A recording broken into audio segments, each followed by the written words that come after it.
عمر محمود محمد عمر فيلش قدوميها قبل كبنادر أهنا دقة مقالة مقدشو حلبانada labada aqal ee baarlamaanka Soomaaliya iyo gudoomiye ku-xigeenada maamulka gobolka Banaadir ayaa ka qayb galay kulan ka dhacay xarunta dhexe ee degmada Boondere oo ay bulshada iyo maamulka degmada ku soo gudbinayeen baahiyaha kala duwan ee ka jira degmada Boondere. Seynab Yuusuf Wehliye gudoomiyaha degmada Boondere oo ugu horeen kulanka ka hadashay ayaa ka warbixisay baahiyaha ka jira degmada iyo caqabadaha ku horgudban.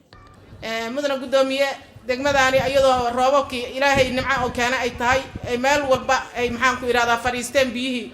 oo wax yaani gobolku oo tabar u haya aanay ahayn iyo degmooyinkii haddana degmadana waa ugu liidataa sidaad aragtay maanta adaa timid wadooyinka waa naga go'an yihiin awoodana ma dhama inaan furanno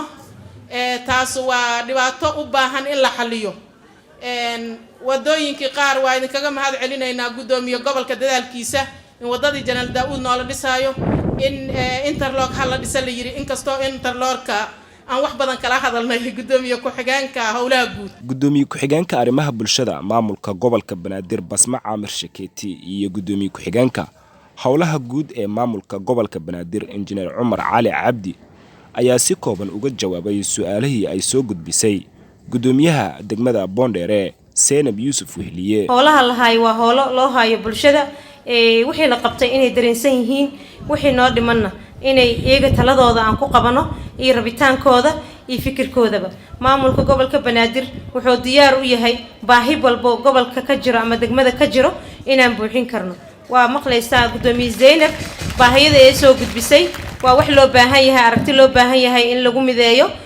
haddana aan diyaar u nahay wixii qaldoomay inaan dib u sixi doono insha Allah. degmada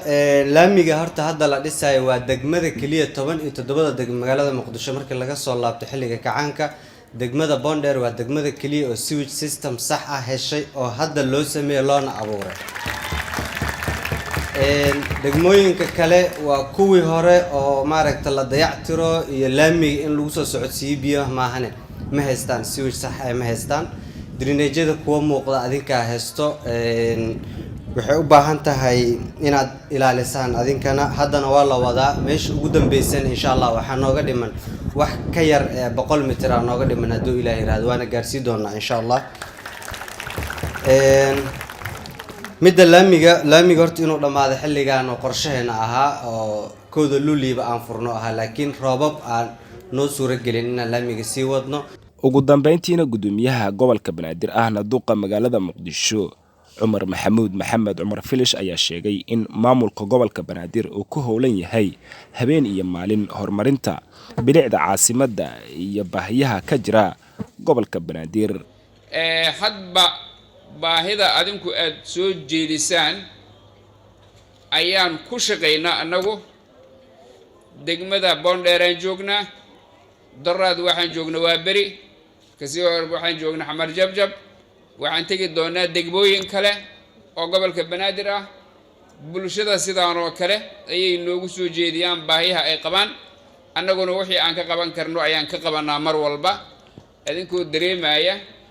magaalo dhan oo burburay inaan hal mar la soo kabi karin la soo buuxin karin adba karaankeen intuu yahay ayaan ku socoraynaa laakiin ujeedadu waxay tahay dhammaan inaan dhisno magaaladan. waad ogtihiin laamiyo badan ayaa burbursan wadooyin badanaa bacaad yaala laamiyada burbursan oo dhan inaan dhisno ayaa qorshaheenu uu yahay laakiin biyaha meel walba xiray waa la daala dhacnay aadaan ugu dadaalnay markii aan ku filnaa weynana waxaan ula tagnay madaxweynaha jamhuuriyadda oo aad uga mahad celinayo inuu ballanqaad fiican noo sameeyay inuu naga taageerayo oo dawladda federaalku ay naga taageeri doonto mudane iyo marwooyin wax alla wixii baahidiina aad halkan ka soo jeediseen waa la noqonaynaa waxaan ayadoo ama la wada qabtay ama wax badan laga qabtay ayaana idinku soo noqon doonaa inaad noo soo jeedisaan wax alla wixii baahidiina ah ayaana idinku nimid ujeedadu sidaas ay ahayd mar walbana sidaas aan idinku soo noqonaynaa. Mukhtaar Cabdi Aadan Ariel TV magaalada Muqdisho.